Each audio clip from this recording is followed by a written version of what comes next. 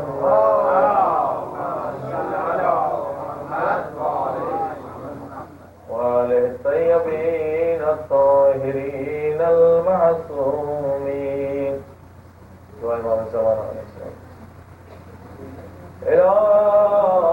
إلهي عظم البلاء وبرح الخفاء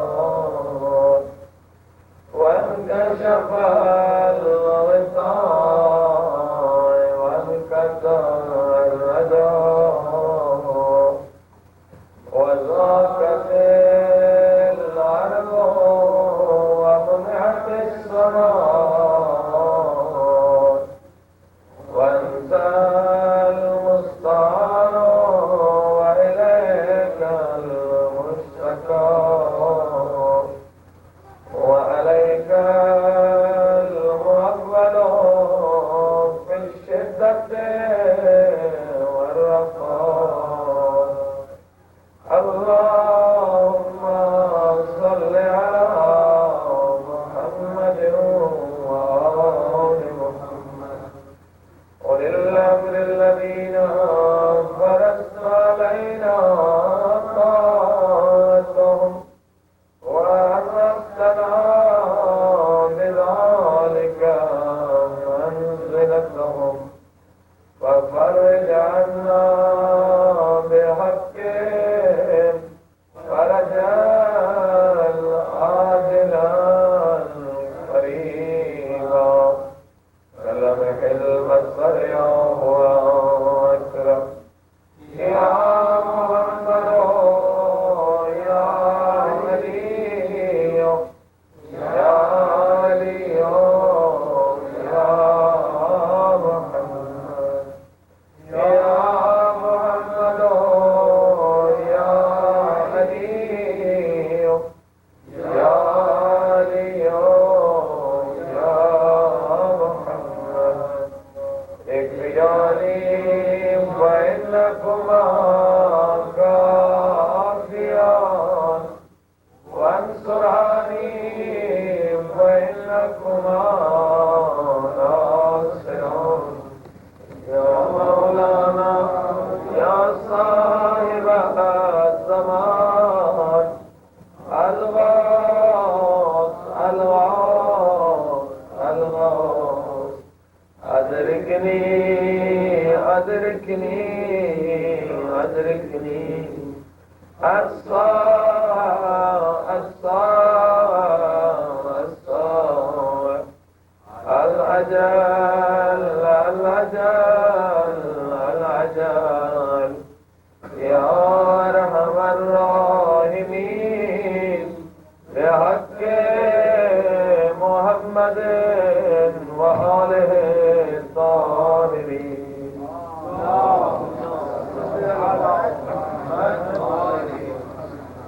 أما بعد، فقد قال الله تبارك وتعالى في كتابه المجيد وفرقانه الحميد وقوله الحق. بسم الله الرحمن الرحيم. ومن أحياها فكأنما أحيا الناس جميعا. اللهم صل على محمد وآل محمد. In last few lectures we were discussing about the aim or goal of ibadah, aim or goal of the worships. We know the goal of the aim of our creation is ibadah, is worship. وَمَا خَلَقْتُ الْجِنَّ وَالْإِنسَ إِلَّا لِيَعْبُدُونَ. Allah subhanahu wa ta'ala created us for ibadah, for worship. But what is the goal of worship? What is the aim of worship?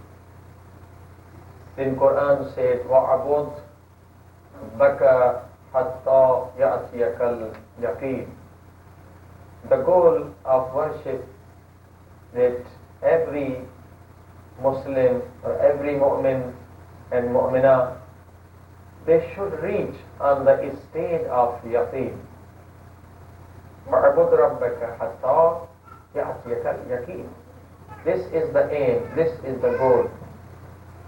That through ibadah, through worships, we have to reach on the point, on the stage known as yaqeen. What is yaqeen? Yaqeen means when person will able to see ghaib. Ghaib means unseen things.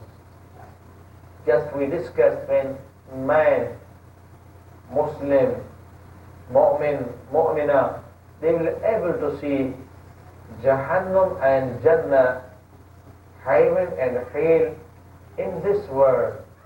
This is from ghaib. This is from unseen things.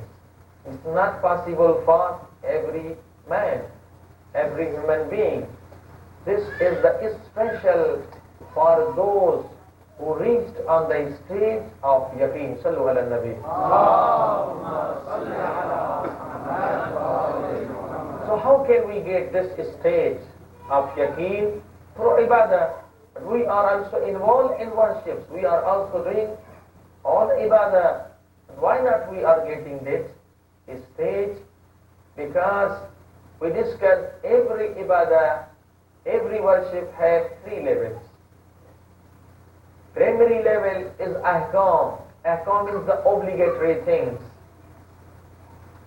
And the secondary stage is mustahabat, adab. And the final stage is asrar. Asrar means the secrets of ibadah.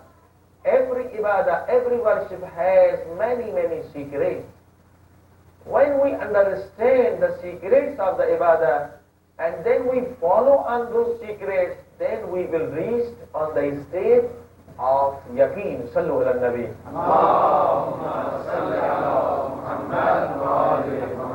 Because we people, we only know about ahkam and adab, wajibat and mustahabat.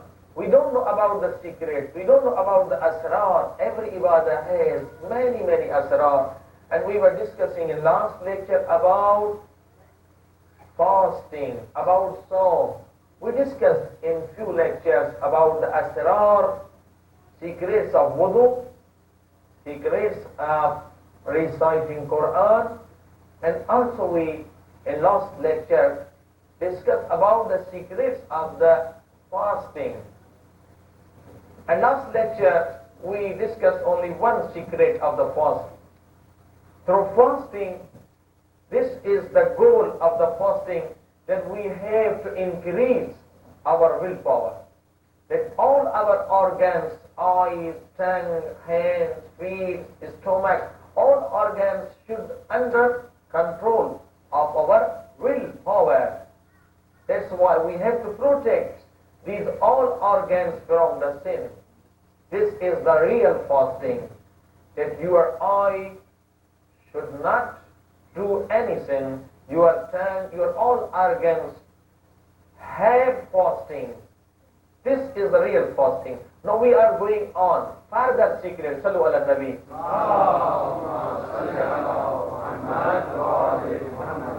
Sallu ala.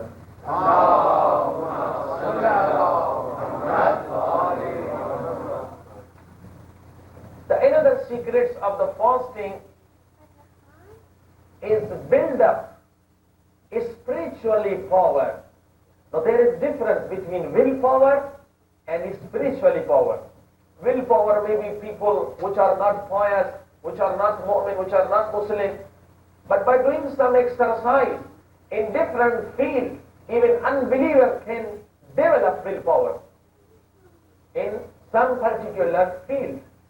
Because willpower, it depends on exercise, some activities, but not totally. But every man can build up willpower by doing some exercise in different fields. But spiritually power, this is only for pious people, the people which are not involved in the sins. It is not for everyone. This is for only mu'mineen. The aim and the goal of the fasting is develop spiritual power.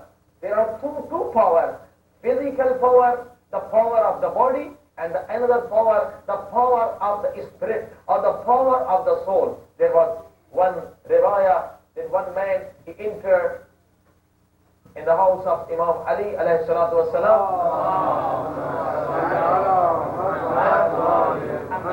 and Imam was eating some food. And when he saw the food of Imam,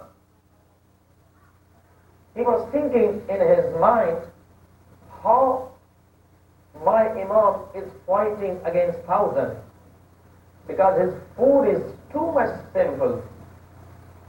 The dry bread, there is nothing, only the water.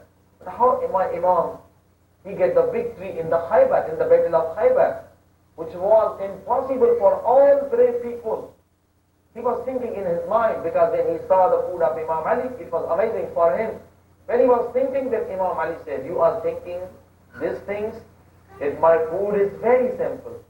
My food is nothing but only bread and dry bread. And you are thinking now that how I am fighting against thousands unbelievers, how I get victory when my body is not too much strong, looks like too much strong, because this is my food, only the bread.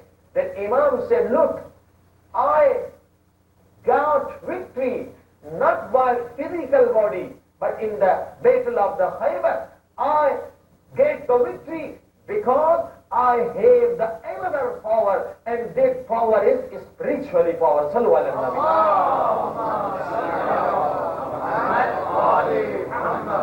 Imam said, in the Khaybar, I did not use the physical power, but I used my spiritual power. What is the spiritual power? And how can we increase this power? This is the aim and this is the goal of the fasting. We have to increase spiritual power. This is the very important secret of the fasting. Sallu ala Nabi.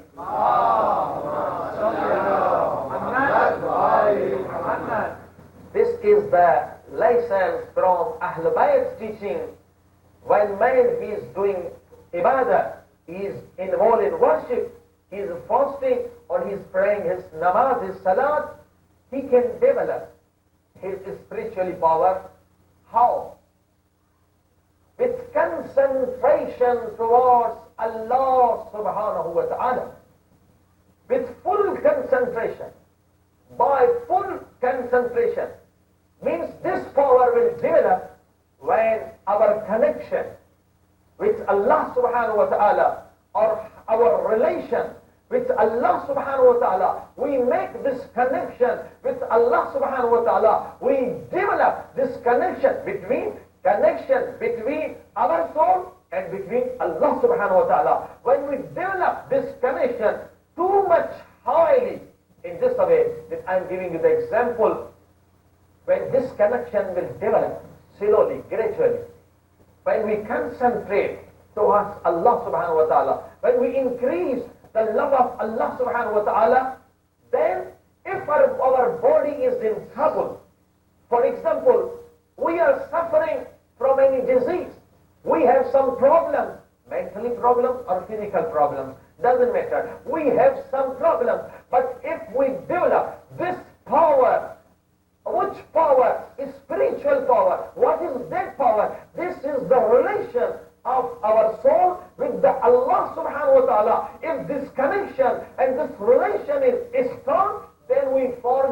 what is going on our body. What is problem with us? It means if any man or woman, if they develop this spiritually power for those people in this world, there is no problem. There is no trouble. Trouble is for we people, because there is no strong connection and there is no strong relation of our soul with Allah subhanahu wa ta'ala. If we create, if we develop by worship, by fasting, by reciting Quran, but with concentration, then all problems solved easily. I'm giving you the example. In one battle, Imam Ali alayhi salatu wassalam, he became wounded in such a way that arrow passed from the feet of Imam Ali alayhi salatu wassalam, arrow passed from his bone. And when the soldiers, they want to take out this arrow, Mawla Ali alayhi salatu wassalam, he feels too much pain. Then Prophet said, don't do this thing now. Leave it now. By the time of the prayer, time of the salat, the 5 times prayers, when the time of namaz, salat will come, and when the Imam Ali went in sajda, you pull it, you take out, you pull it, then Imam Ali does not feel any pain.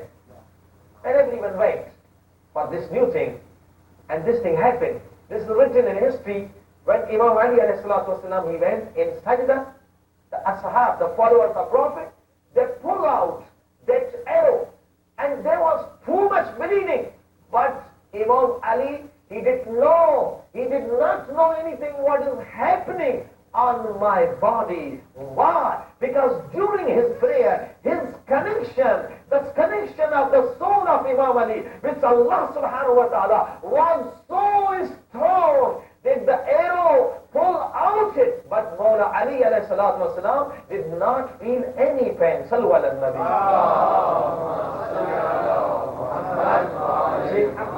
This is the spiritual power. This is the power, because this power is developing the connection with Allah subhanahu wa ta'ala. But we are not praying with concentration. Even our prayers, namaz, even our reciting Quran, even we are fasting, but without concentration. That's why we are losing that final state, the lovely state, the greatest, the highest of the human being is get this state of ibadah. Sallu ala nabi.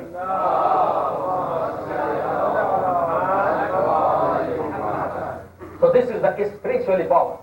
I'm giving you another example, because maybe some people, they are thinking of Imam Ali was Imam, he was Masoom. How can we reach on that stage? There are many examples. We can't reach that stage, but there are many lower stage. Lowest stage we can get on that stage. Look, on the Karbala, in the battle of Karbala, analyze this battle. What happened in the Karbala? 3 days, there was no water, there was no food. And there were many followers, about 72 or more followers of Imam Hussain alayhi salatu wasalam, they were present there. Now ask from any physician, ask from any doctor, that if one man, 3 days, since 3 days, he did not eat, he did not drink, there was no one drop of water, and there was no food in Karbala. Since 3 days, and all ashab, all followers of Imam were hungry and thirsty. And do you know how much the temperature was there? How much there was heat? How much it was warm? Karbala, how it is warm? It means the dehydration because of the heat. There was dehydration. And ask from the doctors, if 3 days there is no water, there is no food, and there is sweating is coming out, there is dehydration, is possible for man in this condition move for few yards or 100 yards? Ask from the physician, ask from the doctor, in this condition, is it possible for man to wear armor, the heavy armor, and take the sword, very heavy swords in that time, and then attack on the enemies and kill them. The doctors will reply, if this condition happens, nobody can move more than 400 yards in this dress. There is armor, because this was their time, this was the fighting dress, armor, very heavy, and the sword is very heavy. So this is the reply from all doctor and physician. In this condition, when there is dehydration, there is no food, there is no water, since 3 days, nobody can fight. Even he can move only few yards, and he falls down. But look and ask from the history, these were the human beings. They were not Imam, they were not Prophet, they were the real followers of Imam Hussein. And when they went to battlefield, they fought and they killed many. Some killed 50, more than 50. How it was possible? Physically it was impossible, because they had the spiritual power, and this is the spiritual power. Because of spiritual power, they fought against the enemies of Islam. Otherwise it was not possible. That's what Imam Hussein alayhi salatu wasalam,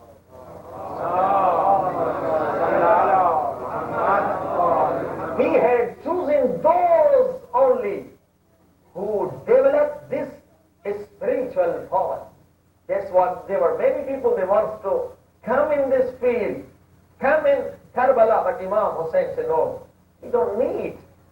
This was the philosophy. Look, that all followers of Imam Hussein, they were spiritually too much strong. That's why the body was suffering. But why not? Because their connection with Allah subhanahu wa ta'ala was so strong that they were not feeling any hungry.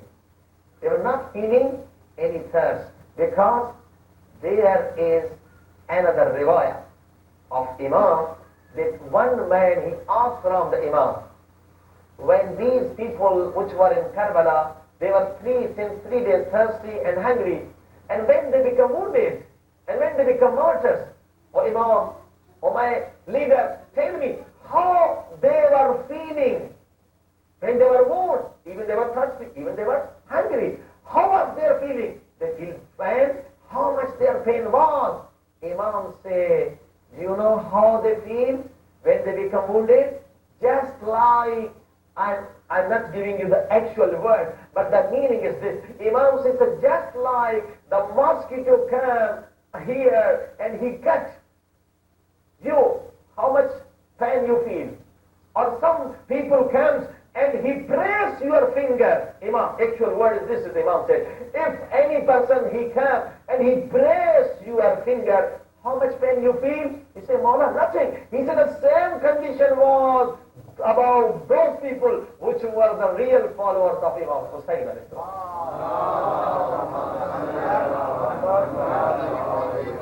Why? Why not they were feeling the pain? Why? This is the only feel that Imam told us. Only you press your finger, how much pain you feel? It's nothing. They were not pain because their connection with Allah subhanahu wa ta'ala was so strong. They love Allah subhanahu wa ta'ala. They love Ahlul Bayt too much. In that love, they forget what is going on our body. This thing happens even for us. I'm giving you an example. There are many examples. Sometimes one person, he is looking to his child and he is dying. You see? Because he loves his child. He loves his son. And that time, because of his love, he is fully concentration. His concentration is towards his son.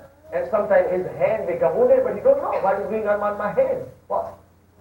This thing happens many times. There are many thousand examples. Because when you love any person too much, and if he dies, you don't know what is going on in my body. So this is the love. See, This is the land. So that's why in Karbala, the all people, they were lover of Allah subhanahu wa ta'ala. They love Ahlul Bayt. So that's why their soul, the connection of their soul with Allah subhanahu wa ta'ala was so strong. So this is the aim of fasting. This is the goal of ibadah. We have to develop this type of power, spiritually power. Sallu ala Nabi.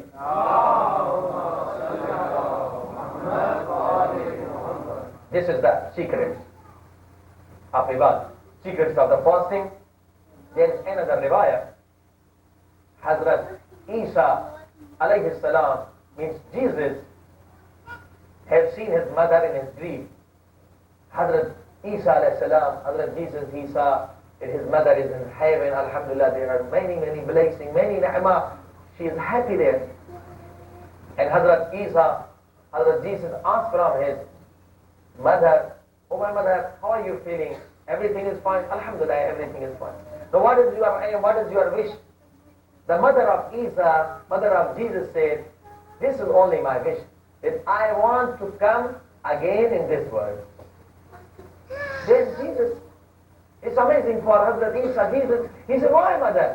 In this world you were in trouble. People blame upon you, there was trouble, because this was life of the marriage. Mary, Hazrat Maryam, there was no husband. This is the only blaming on the people, on this Hazrat Maryam. Why mother? This life here was trouble. You are in trouble. Alhamdulillah, now you are in Jannah, in heaven. Why you want to come here again?" He said, "Oh my son, only for doing two things." "Which are those, my mother? Why you want to come again in this world? Why you want to come here? What you want to do? Here was you were in trouble." He said, "Only I want to do two things again." "What are those?" Then Hazrat Maryam said, "I want to fast in very warm days. Very, in too much heat, when temperature is very hot. This is my aim. That's what I want again in this world. Because I want to fast, not in winter, but in summer. The worst season, the worst for too much heat, I want to fast." And what is another wish?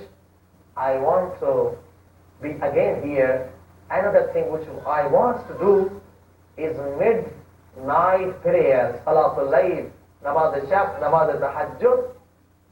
In winter nights, when temperature is -20 or more than, I want to do wudu in that season. Too much cold. In that time there was not central heating. You see, if any person he wake up for the midnight prayer, he has to wait outside, and there was snowing, and there was a temperature sometime -20, sometime -12, 13, 14. He has to went out. She has to went out, and when the person he makes wudu with cold water, when the temperature is -20, it means it's just like the knife is on his hand. There's a wound, because when the temperature is -20 or -30, you know, when you put your hand in the ice or in the water, how is it feeling? It's just like some person is killing you and hunting you, or there's wounds of the knife. She wants to do wudu in this season, and she wants to fast in too much high temperature. Why? Why she wants? This is the point. Why? This is the aim of Maryam. He wants to alive again for these two things. In fasting in very high temperature and doing wudu for midnight prayers in too much cold season, in winter. Why? Because this is ibadah. When the person is fasting in too much high temperature, when the person is doing wudu in -20, when -20 degrees, when the winter this is too much cold, it means this is the power. This way we develop our power. Well, this is the connection with Allah subhanahu wa ta'ala, that we forget what is going on our body.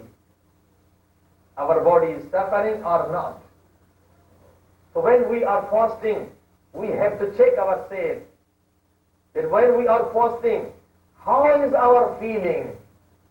It means you heard about the three types of the fasting. Salah, Saum, there is one fasting, the fasting of only mouth and the stomach. And the another fasting, the fasting of all organs. And the third, final level of the fasting, you know about this. Don't think about the sin. Or other definition, don't think about anything. Even don't think about your body. But you have to concentrate towards Allah subhanahu wa ta'ala. Sallu ala nabi. So this is the third level of the fasting. This is the asrar. This is the secret. Sallu ala nabi.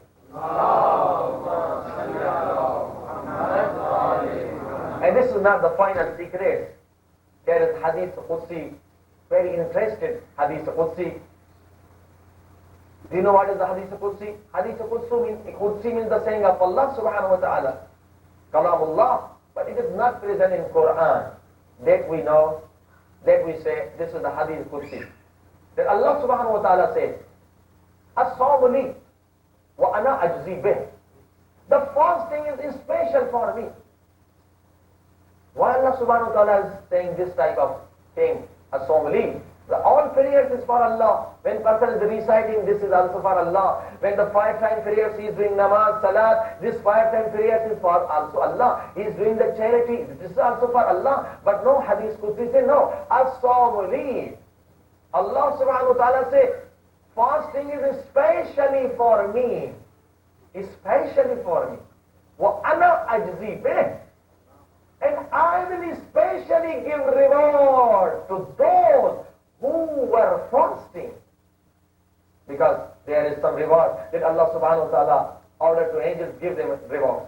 Sometimes Allah subhanahu wa ta'ala give the orders to prophets, give them reward. But Allah subhanahu wa ta'ala says, those people which are fasting, I especially myself, I give them reward. This is only for fasting. This is only for so why? Now we are discussing on this hadith, and there is secret, very important secret in this hadith. Sallu ala nabi.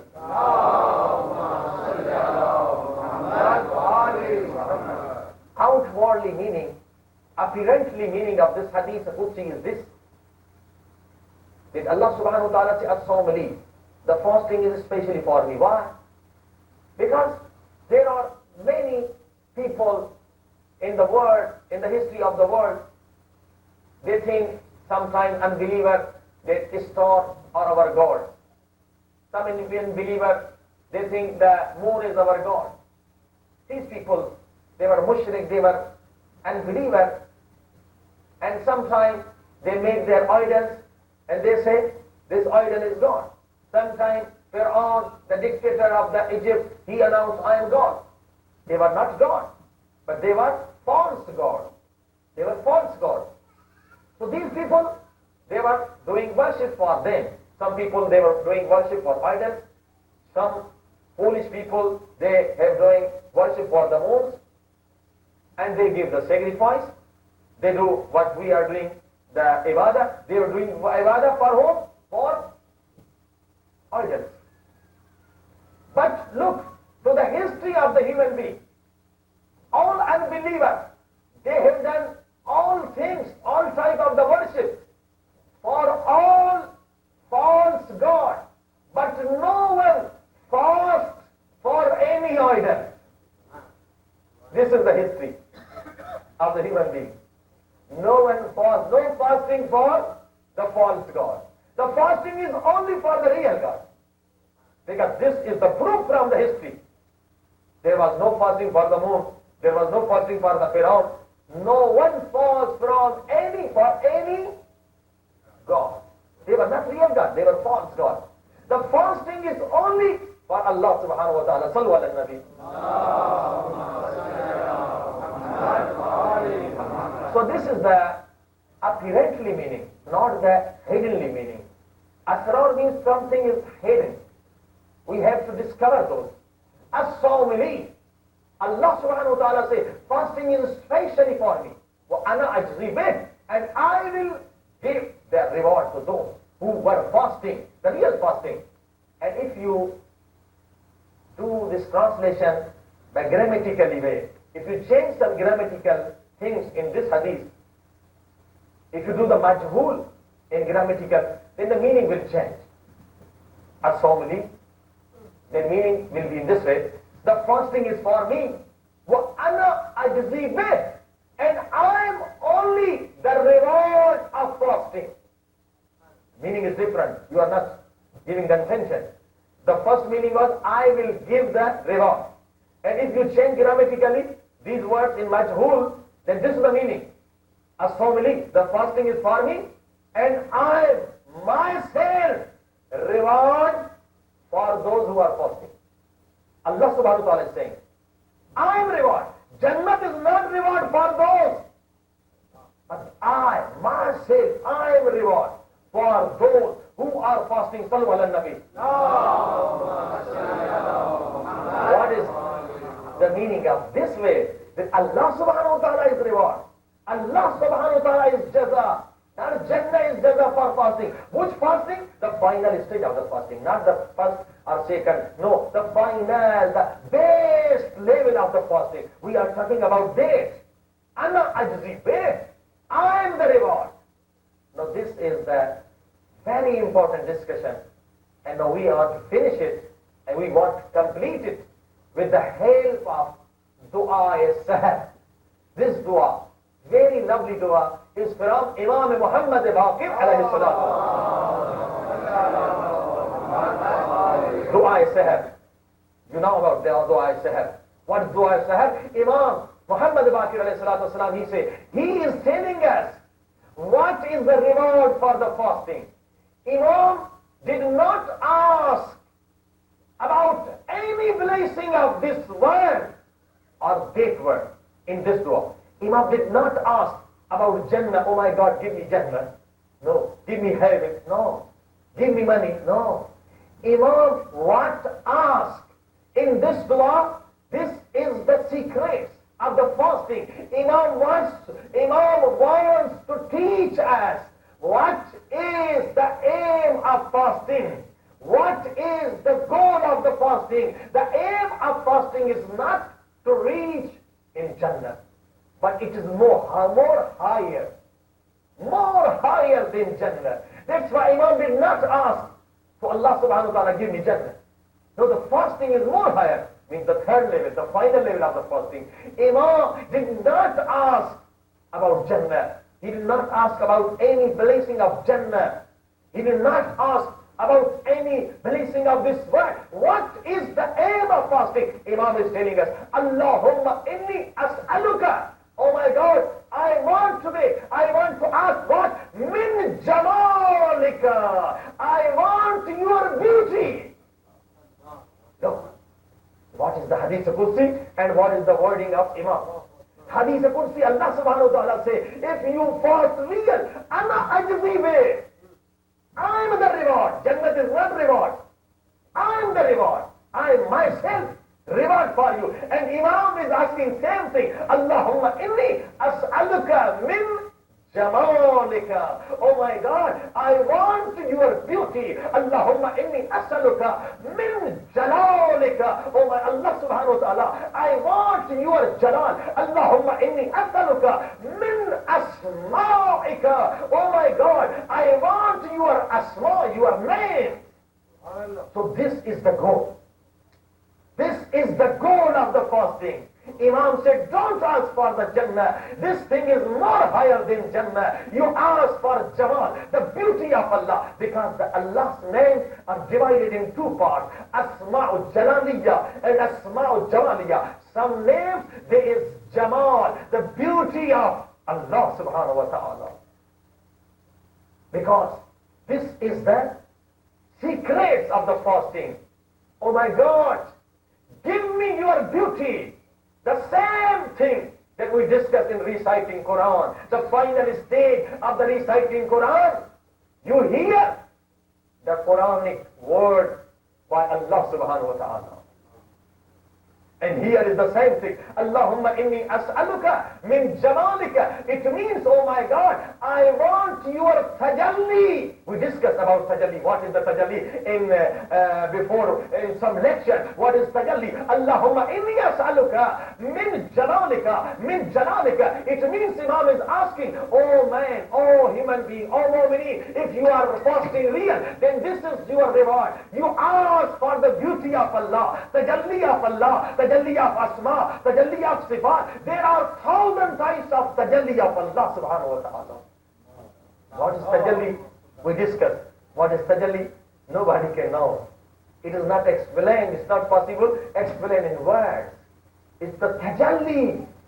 This is the state of yaqeen. وَأَبُدْ رَبَّكَ Hatta yadiyakal yaqeen. When the person, he saw the beauty of the Allah subhanahu wa ta'ala, when it's tajalli on his heart, it means no, he is looking towards Allah subhanahu wa ta'ala by heart. It's qalb. When the tajalli came on the heart of mu'min, when the tajalli came on the heart of mu'min, it is the lust, it is the taste that nobody can explain. This is the taste. Nobody can explain it. And when any man, he saw that tajalli, if any man, he saw some light, some unseen things in this world, if he reached on the state of yaqeen, it means that he saw any tajalli of Allah subhanahu wa ta'ala, any beauty of Allah subhanahu wa ta'ala, then all beauties of the world cannot attract himself towards. No beauty can attract him.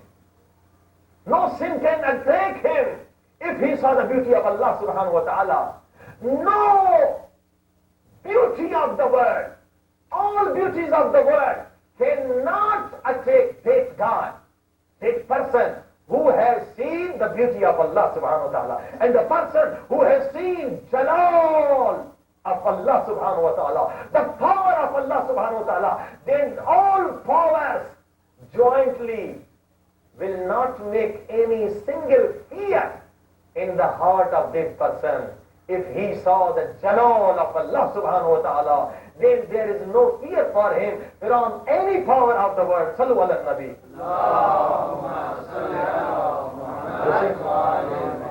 We people, we are doing sin for what? Because sometimes some sins they attract us. Sometimes some fear. Because of fear, some people are doing haram. And we will be poor. We will be in this trouble. So this is the two things. The attraction and the fear. So when the person, he saw the beauty of Allah subhanahu wa ta'ala, the power of Allah subhanahu wa ta'ala, the whole world can't attract him. Whole world can't make any fear in his heart. So this is the stage of yaqeen. Because we are not on that stage of yaqeen. That's why we are doing sin. Sallu ala nabi.